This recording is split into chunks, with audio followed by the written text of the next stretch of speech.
Low back pain is the #1 cause of global disability. That's right, global disability in the world, low back pain.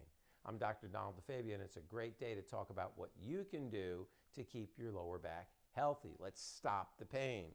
So, of course, the lower back is considered above your hips to the bottom of your rib cage, your lumbar spine.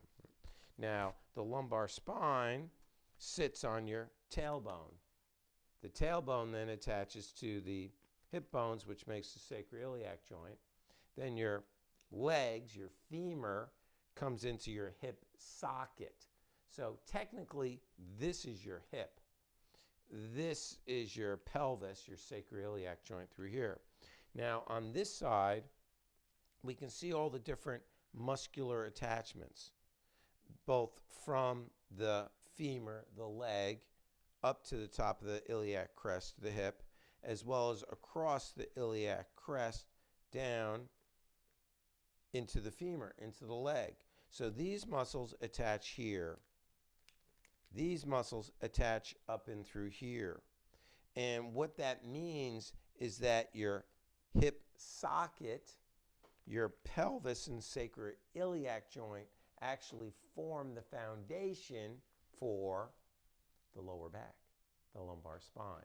So injuries, instability, pain in the lower back can be related to what we call dysfunction in through the pelvis and hips.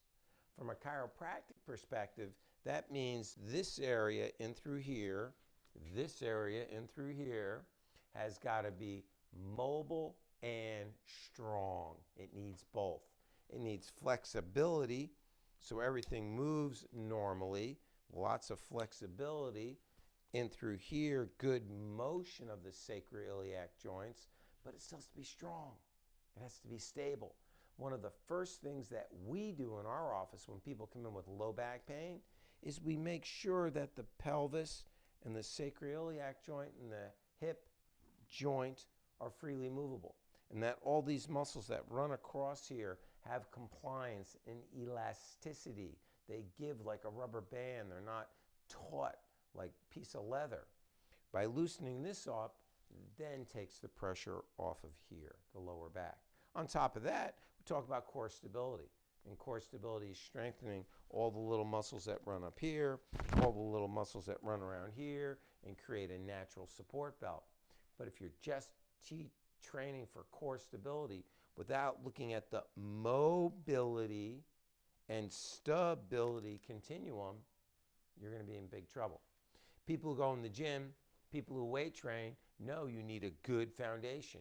You can't develop a really robust upper body unless you have a good foundation in the pelvis. You can't develop a really good foundation through the pelvis and legs if you don't have a good foundation in the lower legs. So you need the foundation so you can stabilize all the way up.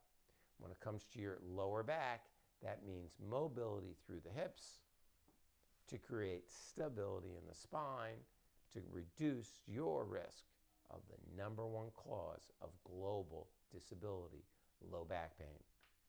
Pretty straightforward, but it works. I'm Dr. Donald DeFabio. Thanks for tuning in.